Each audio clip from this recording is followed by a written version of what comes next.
Good morning and welcome to Face the Nation. I'm John Dickerson. We are joined by Democratic presidential candidate and former Secretary of State Hillary Clinton. Welcome, Secretary Clinton. We're glad to have you. Let's start in the news. Syrian refugees. Right. President Obama has said he will increase the number allowed in to 10,000. Is that enough?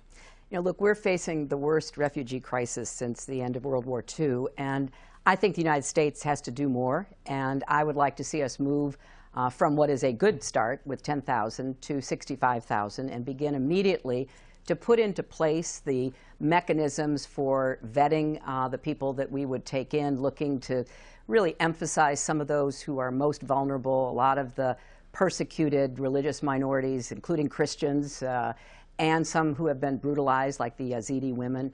But I also want the United States to lead the world, and I've recommended that at the upcoming UN General Assembly, there be an international meeting called by the Secretary General and literally get people to commit, putting money in, helping the frontline states like Jordan and Turkey and Lebanon, who've absorbed a lot of refugees, working with the EU and the European countries, but getting everybody to make a contribution. Let me ask you about the underlying condition creating this refugee crisis. You advocated for arming the Syrian rebels.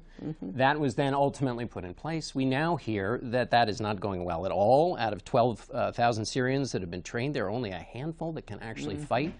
Was this a bad idea, or was this a bad idea, or was this a good idea poorly executed? Well, John, I did recommend that at the beginning of this conflict, we do more to help train those who were in the forefront of leading the opposition against Assad, looking to try to bring the moderates together. You know, a lot of these rebels originally, they were business people, they were professional people, they were students. They had no training in going up against the Syrian army, which Assad clearly was going to use to the ultimate effect. That was not the decision taken at that time. A lot of what I worried about has happened. There are now big ungoverned territories within Syria that are dominated by terrorist groups, ISIS being the best known, but not the only one.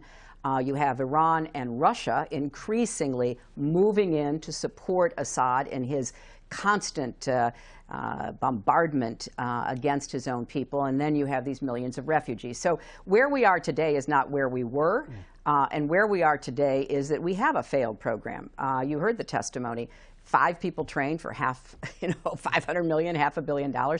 But I think we still have to keep working with the Turks, with the Jordanians, with others of our partners. We also have to do more to support the Kurds, something that I have also advocated. Let me ask you about Russia. So it looks like U.S. policy now is we're not going to train and equip has failed. So now we're going to turn to the Russians for help. These are the same Russians who are busy in Ukraine doing things we don't like them to do. The Israelis think that the Russians are involved with Hezbollah. Why are we turning to the Russians? Well, I hope we're not turning to the Russians. Let me just quickly say that I wouldn't give up on train and equip, but I sure would push the Pentagon to take a hard look at why what has been done has been such a failure, and what more we could do to support like Kurdish fighters who are on the front lines. And one of the difficulties we had in the train and equip is that we basically were trying to train people to only take on ISIS and terrorist networks. We were not training and equipping them to take on Assad or his military or his proxies, which include Hezbollah, by the way. I hope we're not turning to the Russians in that way. I hope what we're doing, and this is what I support, and I heard Secretary Kerry say this is what we will be doing, and I think Secretary Carter has begun these conversations. First of all, we have to figure out what they are doing. You know, Russia has a long interest in Syria. They've had a base, a naval base in Syria for a long time.